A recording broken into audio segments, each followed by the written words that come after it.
Daniel 11 ayat yang ke-35. Ayat ini berkata, sebagian dari orang-orang bijaksana itu akan jatuh, supaya dengan demikian diadakan pengujian, penyaringan, dan pemurnian di antara mereka sampai pada akhir zaman.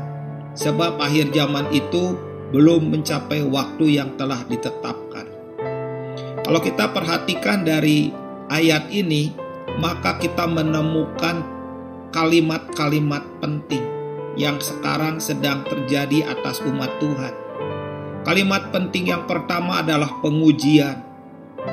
Kalimat ini seperti berbicara kepada Abraham ketika dia harus menyerahkan anaknya yang tunggal, satu-satunya, yaitu anak perjanjian, untuk naik ke Gunung Moria.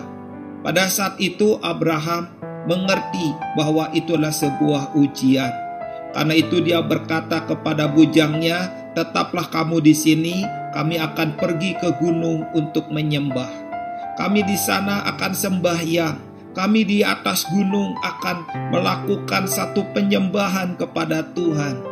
Ketika dia berjalan di atas gunung bersama dengan anaknya, Ishak berkata, "Papa, di sini sudah ada kayu bakar, di sini juga sudah ada api, tapi di manakah anak domba atau kambing domba yang akan kita sembelih sebagai korban persembahan?" Tetapi pada waktu itu jawaban Abraham begitu luar biasa, Tuhan yang akan menyediakan. Pada waktu itu adalah perjalanan iman Abraham sedang diuji. Dan Abraham membangun mezbah dibantu oleh anaknya. Lalu batu-batu itu disusun. Lalu di atasnya ada kayu bakar. Lalu di atasnya lagi ada ranting-ranting. Dan saat itu juga sangat di luar dugaan bahwa anaknya diikat tangan dan kakinya. Lalu dibopongnya dan ditaruhkanlah di tempat mezbah itu. Dan Abraham memandang ke langit sambil mengangkat pisaunya. Itu artinya dia akan menyembelih anaknya. Dan ketika dia lakukan dengan sungguh-sungguh, dia tidak berpura-pura atau dia tidak sedang bersandiwara. Dia melakukannya karena dia tahu bahwa itu dia sedang diuji. Akhirnya ketika waktu yang sangat begitu menegangkan, tiba-tiba malaikat Tuhan datang dan berkata, "Abraham, Abraham, jangan kau apa-apakan anak itu, karena aku telah melihat kamu telah bersungguh-sungguh kepadaku." Dan saat itulah Abraham menoleh ke belakang dan dilihatnya lah ada seekor kambing jantan yang harus disembelih.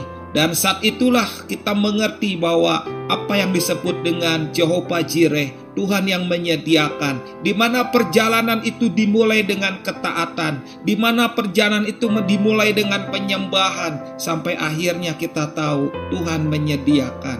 Dan disitulah kita tahu kalimat pengujian terhadap Abraham, dan Abraham keluar menjadi seorang yang lulus ujian.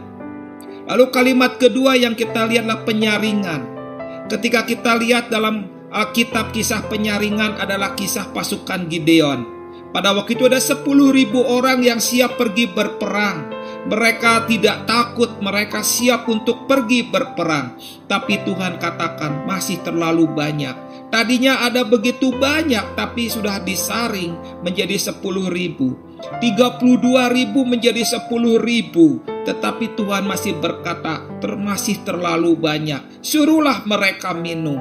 Dan ketika 10.000 orang itu minum, pada saat itulah terpisahkan antara orang yang meminum dengan mencedok air dan memasukkannya ke dalam mulut, dan sebagian besar adalah orang-orang yang meminum seperti anjing menjilat air. Saudara, kalau kita lihat dalam penyaringan ini, ada orang-orang yang begitu haus, begitu lapar. Akhirnya mereka dipimpin oleh rasa haus dan laparnya sendiri. Tetapi ada 300 orang yang kita tahu bahwa mereka tidak dipimpin oleh lapar dan hausnya. Dia terus memandang kepada tujuan Tuhan. Dia memandang kepada panggilan Tuhan. Dia memandang kepada apa yang sudah Tuhan tetapkan di depan. Dan ketika dia minum, itulah yang menjadi penyebab. Dia meminum dengan mencedokkan air dan memasukkannya ke dalam mulut. Pada saat itu Tuhan berkata, pisahkan orang yang mencadok air masukkan ke dalam mulut dengan orang yang meminum seperti anjing minum. Saat itu dipisahkan, dan terpisahlah pada waktu itu 300 orang yang boleh Tuhan izinkan masuk dalam peperangan. Tetapi yang 9.700 harus pulang. Kenapa? Karena mereka dipimpin oleh kelaparannya sendiri, dipimpin oleh rasa hausnya sendiri.